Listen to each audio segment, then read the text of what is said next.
If you're looking for that ultimate cognitive upgrade, you're probably picturing, I don't know, a fancy new brain training app on your phone, or maybe committing to a daily crossword puzzle. But what if I told you the surprising reality is that the absolutely most powerful, scientifically backed brain training method isn't an app, and it's not a puzzle at all? It's actually a linguistic skill. Welcome to this explainer. Today, we are diving into the absolutely fascinating science of the bilingual brain. We're going to see exactly how learning and speaking multiple languages doesn't just change the words you say, it actually physically rewires the structure of your brain. It is quite literally the anatomy of a superpower. Okay, let's dive into this. Here's our roadmap for today. First, a physical brain transformation. Number two, the single grammatical engine. 3. Code switching and control. 4. The rationality advantage. And finally, number 5, building a cognitive reserve. Let's get to it. Starting with Section 1, a physical brain transformation, from mid-century myths to modern neuroimaging. Over the last century, our understanding of the bilingual brain has completely reversed. Back in the mid-20th century, there was this pervasive myth that exposing toddlers to a second language would just confuse them. Experts actually believed it would handicap a child's progress in school or even lead to severe psychological issues. Crazy, right? But modern neuroimaging, using amazing tools like MRI and MEG, has thoroughly debunked that. The reality is that bilingualism physically enhances both the gray and white matter of your brain. It is a literal structural upgrade. A key concept here is what we call global efficiency. Large-scale brain imaging studies have shown that in bilinguals, the brain acts like this highly optimized communication network. Basically, different regions communicate more seamlessly. You actually build stronger physical communication highways, particularly between the cerebellum and complex association networks. Those are the areas that handle higher-level thinking, attention, and memory. And it gets even more specific. Brain scans reveal greater gray matter density right down deep in the left hemisphere's inferior parietal cortex. This is deep in the brain's language centers. And gray matter, if you're wondering, is the tissue packed with information processing nerve cells.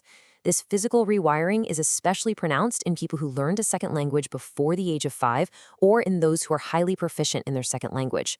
So, we've got the upgraded hardware, but how does it process vastly different rules? Let's move to Section 2, the single grammatical engine, how the bilingual brain processes different rules. For a long time, neuroscientists were scratching their heads wondering if bilinguals use totally separate parts of the brain to navigate different grammatical systems. Well, a totally fascinating study out of NYU used magnetoencephalography, or MEG for short, to track the brain activity of highly proficient English and Spanish speakers, literally millisecond by millisecond. They asked participants to produce singular and plural nouns, like boat versus boats. And get this, they even threw in cognates and completely made-up pseudo-words, like papal, just to see if the brain processes grammar independently of whether a word actually exists. And this brilliantly illustrates their astonishing conclusion. Similar patterns of brain activity emerged across both languages. We don't have separate neural wiring for English grammar and Spanish grammar. Actually, scratch that idea of separate networks completely. Instead, the brain uses a single, shared, and super flexible grammatical engine for all languages. The neural computations fueling our speech transcend any one single language.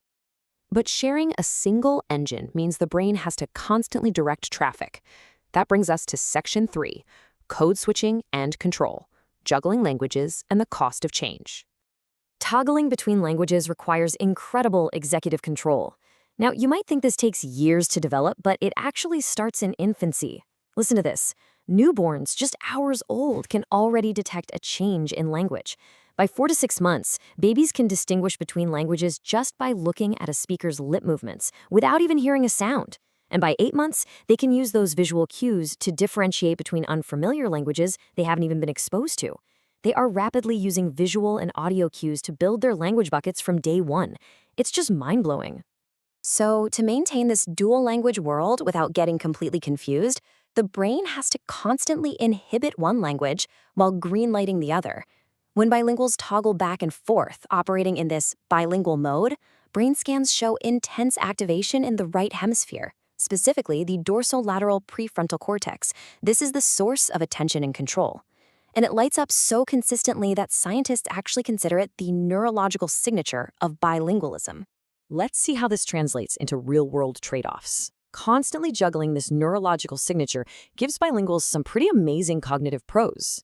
They are up to 30% better at seeing things from another person's point of view.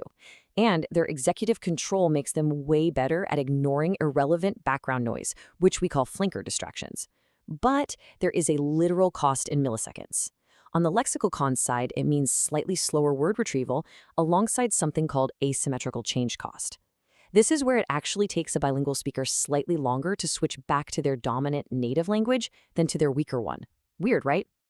So this intense mental juggling bleeds into our everyday decision-making, too. Section 4, the rationality advantage, changing our moral reasoning.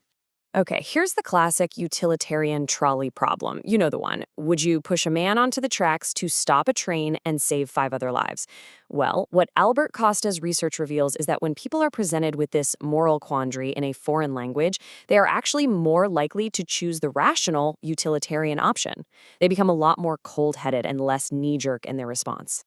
The poet Goethe famously said, "He who does not know foreign languages knows nothing about his own." And neuroscience backs this up in a truly fascinating way. Stepping outside our native tongue forces our brain to work just a little bit harder, which actually reduces our egocentric bias and our loss aversion. We reason differently and often more rationally when we're navigating a non-native tongue. All of these amazing brain changes accumulate over a lifetime. That leaves us to Section 5, building a cognitive reserve, the ultimate payoff for aging brains. We talked about gray matter earlier, but bilingualism also heavily impacts white matter, those structural highways of the brain. The research shows that even for late learners who actively immerse themselves in a second language, these dynamic brain changes help preserve white matter integrity well into older age. The brain essentially stays in training mode longer, creating this incredibly powerful buffer known as a cognitive reserve. So, the absolutely crucial point here is this staggering number, 4 years. Because of this cognitive reserve, bilingualism has been proven to delay the onset of Alzheimer's disease and age-related dementia symptoms by up to 4 years compared to monolingual speakers. To put that into perspective, that is a massive, life-altering neurological benefit purely from knowing and using a second language. So how do you unlock this superpower for yourself? The research is super clear here. It's not about playing a language game on your phone for 5 minutes a week. It requires active, immersive, daily use. We're talking about engaging in real conversation exchanges, consuming books and media in your target language, or even working to reactivate a language you spoke in childhood but just haven't used in years. Genuine immersion and daily use beat isolated brain training apps every single time. It enriches your life while literally protecting your brain's future. At the end of the day, bilingualism is so much more than just a tool for communication. It's absolutely one of the most dynamic, transformative workouts your brain can experience. Your brain is waiting for an upgrade, so it might just be time to put down the Sudoku.